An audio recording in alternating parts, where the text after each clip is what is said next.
இன்னொருத்தர் புதுசா கட்சி ஆரம்பிச்சு அவர் என்னமோ அந்த உட்கார்ந்துருக்கவே தான் முழுசா தமிழ்நாடுன்னு நினைச்சு இந்த சாய பட்டறையில் உளுந்த நரி ப்ளூ கலர் ஆயிடுச்சு. ஒரு நரி அப்படியே காட்டுக்குள்ள வரவும் நரி ப்ளூ கலர் ஆனோன்னா விலங்கு எல்லாம் வித்தியாசமான ஒரு விலங்கு வருதே, டே ராஜாடா ராஜாடா ராஜாடான்ட்டு எல்லா விலங்கும் பயப்பட ஆரம்பிச்சிருச்சு. அந்த நரியை பார்த்து நரி உடனே நான் தான் அந்த காட்டின் ராஜா, தன் தரலாம் தன் தன் தன் தன் தன் தன்.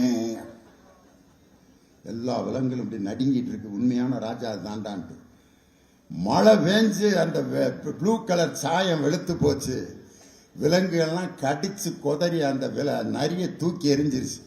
நரிக்கு சாயம் வெளுத்து போச்சு, ராஜா வேஷம் களைஞ்சு போச்சு. இந்த மாதிரி 2026 அந்த குரூப்பு நேற்று திருச்செங்கூர்ல கூட நான் சொன்னேன், எங்க தலைவர் பேர தைரியம் இருந்தா சொல்லுங்க பார்க்கலாம் அப்படின்னு சொன்னான். அந்த அவர் புதுசா கட்சி ஆரம்பிச்சவர்கிட்ட நடிகர்கிட்ட உடனே ரொம்ப உணர்ச்சி வசப்பட்டு முத்துவேல் கருணாநிதி ஸ்டாலின் 2000 பேர் எந்திரிச்சிட்டான்.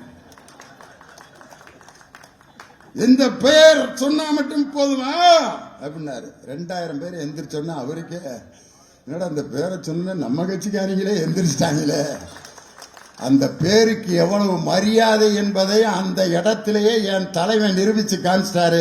முத்துவேல் கருணாநிதி ஸ்டாலின் என்ற பெயர் இந்தியா முழுவதும் இன்று ஒலித்துக் கொண்டிருக்கிறது. அதுக்கு உங்க குரூப்பே இன்னைக்கு மரியாதை கொடுத்துட்டானே. அதுக்கு தான் இன்னைக்கு அப்படி ஒரு குரூப்போட அரசியல் பண்ண வேண்டியிருக்கு. இப்படிப்பட்ட குழப்பமான ஒரு சூழ்நிலையில் இன்னைக்கு என் தலைவர் அறிவிச்சிருக்காரு, 2026 நாங்கள் திராவிட முன்னேற்ற கழகம் தான் ஆட்சி அமைப்போம்.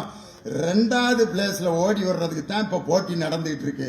அது எடப்பாடி பழனிசாமியா அல்லது அண்ணாமலையா அல்லது புதுசா கட்சி ஆரம்பிச்சவரான்ட்டு 2வது ஓடி வர்றதுக்கு தான் உங்களுக்கு போட்டி நடக்கிறதே ஒழிய 2026 எங்கள் மகளிருக்கு அவர் அளித்த அந்த திட்டங்களும் மாணவர்களுக்கு அவர் அளித்துக் கொண்டிருக்கக்கூடிய திட்டங்களையும் பார்த்து பெரியாரை நம்ம தந்தைன்னு கூப்பிட்டோம், பேரறிஞர் அண்ணாவை அண்ணா என்று அழைத்தோம், முத்தமிழறிஞர் டாக்டர் கலைஞரை தானை தலைவர் என்று அழைத்தோம்.